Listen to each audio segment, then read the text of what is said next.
Yoo yaarka fuudhaa shamaa hordoftoota fi kabajamtoota jiruu miidiyaa nageenya keenya bakka jirtanitti isin haadha qabu isiniin jenna odeeffannoo guyyaadhaa nu biragaan qindeessinee qabannee isiniif dhiyaannee jirra. Odeeffannoo keenya keessaa barruuwwan dhiheenya kana Jawaar Mohaammed barreessaa ture hunda isaaniiyyuu waan dhugaan bahaartu natti fakkaata. Waa'ee barruu Jawaar Mohaammed dhimma milishaa irratti barreessee mootummaan Itoophiyaas amanee jira.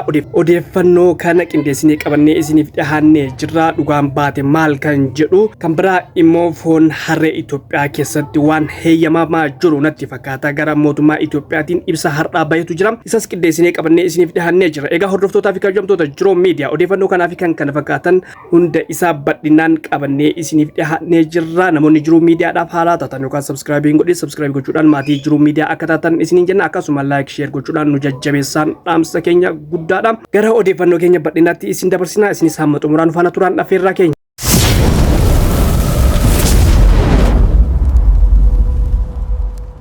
Kirkiraan lafaa dibbana shawaa bahaa aanaa Fantaaleetti mudatee wal qabatee dhoohinsa gara Fantaaleetti uumamaa jiruuni uummanni sodaa guddaa keessa jira jechuudhaan dubbatanii jiru. Odeeffannoo guutuu isaa akka itti aanutti isiniif dhiyeessina. Kirkira lafaa dibbana godina shawaa bahaa aanaa Fantaaleetti mudatee wal qabatee dhoohinsa gara Fantaaleetti uumameen jiraattonni sodaa nageenyaa keessa jiraachuu himanii jiru. Dhoohinsa mudateen wal qabatee sodaa nageenyaa hawaasa keessatti uumameen jiraattonni naannawa sanitti argaman qe'ee isaanii akka irraa buqqa'anii fi loon akka godaansifatan taasisuu himanii jiru. Kirkirri lafaa yeroo dhiyoo as naannoo Fantaaleetti irra deddeebiin uumamaa jiruun sadarkaa yaaddessaarra gahuu jiraattonni naannichaa himanii jiru. Guyyaan lamaan kana dheengaddaa fi kaleessa baay'ee ulfaataadha. Gaarri Fantaalees dhoohee ciccitee ture jedhan. Kirkirri lafaa kun irra deddeebiin akka mudatu eeruun sodaa hawaasa keessatti uumame hordofuun jiraattonni mana jireenyaa isaanii dhiisuun raasaa keessa buluu fi loon isaanii godaansisuu himanii jiru. Kirkirri kanaan dallaan jijjiguu fi manneen baqaquu kan himan jiraattonni kirkirri kun kan duraanii wanti adda isa taasisu gaarreen Fantaalee ciccituu isaati jedhan jiraattonni naannawa sanii. Egaa hordoftoota keenya uummanni Fantaalee rakkoo keessa waan jiru fakkaata sababa kirkiraa lafaatiin mana buluu dhiisaniitiin akka ala bulaa jiranidha kan dubbatanii hanga sadarkaa gaarrii ciccituu jechuun yoo akka malee ulfaataadha. Rabbummaan isaan haa baasu kun lola rabbiiti rabbisni haa baasu isiniin jenna. Egaa hordoftootaa fi kabajamtoota jiruu miidiyaa gara odeeffannoo itti aanutti isin dabarsina. Odeeffannoon keenya itti aanu dhaabbanni Habiib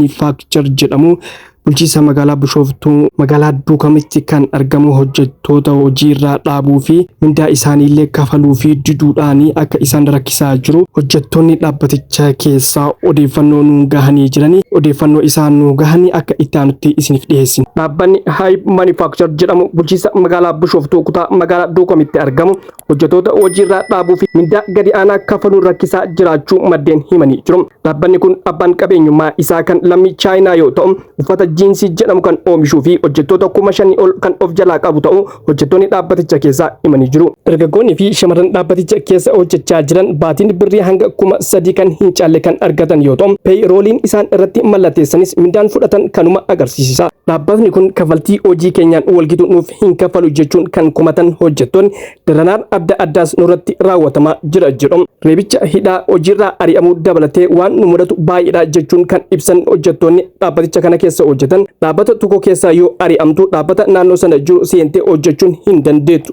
jedhan. Dhaabbanni hundi quba wal qabaachuun haala hojjetan bakka tokko ari'amee bakka biroo akka hin qacaramne taasisuu kan godhu caasaa mootummaan kan dhimma hojjetaa fi hojjechiisaa kan ilaallatu waajjira hawaasummaa waliinis hariiroo gaarii uumachuun hojjetaa irratti daba hedduu hojjetu jedhanii jiru. Tibba kana immoo hojjettoota hojiirraa erga ogguranii torbee tokko gahanii jiru jedhu hojjettoonni dhaabbaticha san keessa hojjetan. Sababa kanaan hanguma duraan lubbuu ofii jiraachisuuf rakkannuyyuu dhabuun rakkoo ulfaataaf saaxilamnee jirra jechuudhaan hojjettoonni dhaabbaticha kana keessaa ari'an komatu. Egaa hordoftootaa fi kabajamtoota jiruu miidiyaa ammas kan dhufaan jirtan abdii qabna. Odeeffannoo keenyarraa waa hedduu akka hubattan waa hedduu akka baratan abdii qabna. Ammas odeeffannoo itti aanutti isin dabarsina. San dura garuu namoonni jiruu miidiyaadhaaf haaraa taatan yookaan subscribe gochuudhaan maatii jiruu miidiyaa akka taatan akkasuma like share gochuudhaan nu jajjabeessaan dhaamsa keenya yeroo hundumaa. Odeeffannoon keenya itti aanu akkana jedha. Godinoota Wallaggaa Bahaa fi Horroo Guduruu keessatti humnoonni finxaalayyii faannoo ijaarsa cimsataa jiraniin ijaarsa jarri taasisaa jiraniin uummanni sodaa nageenya ulfaataa keessa jiraachuu himanii jiru. Odeeffannoo guutuu akka itti aanutti isiniif dhiyeessina. Humnoonni finxaaliyyii faannoo godinoota Wallaggaa Bahaa fi Horroo Guduruu Wallaggaa keessa sochii fi ijaarsa taasisaa jiraniin hordofee uummanni naannichaa sodaa nageenya ulfaataa keessa jiraachuu maddeen himanii jiru. Xiqqaatus midhaan bilchaatee ala jiru sassaabachuuf yaadda'u kan himan jiraattonni ijaarsii fi sochiin humnoota kana naannicha keessatti taasifamaa jiru uummatatti yaaddoo guddaa uume jira jedhan. Humnoonni finxaaliyyii faannoo Amaaraa kunniin hedduminaan milishoota mootummaa kan turan yoo ta'u kan mootummaan leenjifamanii fi kan mootummaan hidhachiifaman ta'u akkasumas magaalaa keessa qubatanii osoo jiranii mootummaan tarkaanfii seeraa kabachiisu irratti fudhachuu dhiisuun uummataaf yaaddoo guddaa dabalee jira.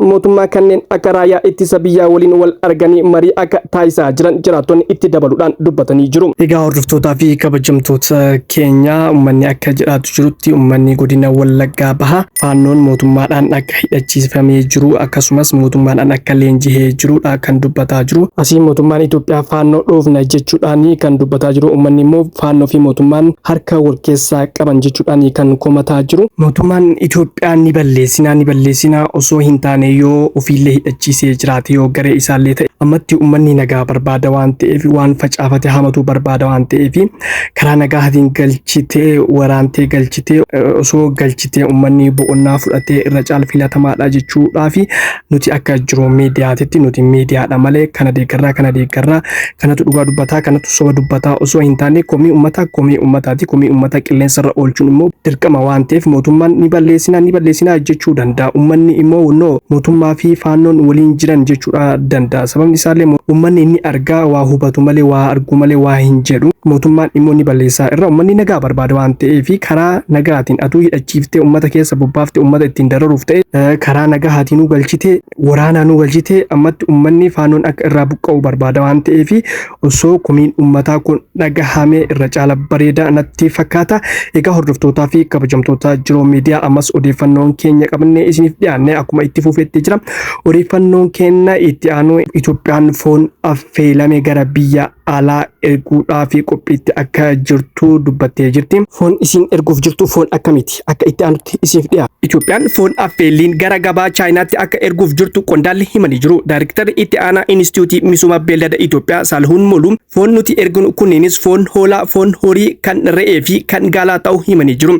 Akkasumas foon harrees affeeliin gaala araa akka erguuf taatu Itoophiyaan qophiitti akka jirtu himanii jiru. Gabaan foon affeelame ammatti gabaa Chaayinaa qofa ta'us kan biroottis dhiyeessuudhaaf qophii jiraachuu dubbatanii jiru. Dhaabbileen oomisha foonii qopheessan maashina foon affeeluu gara biyyaatti galchuun hiree kanatti fayyadamuuf qophiitti akka jiran himanii jiru.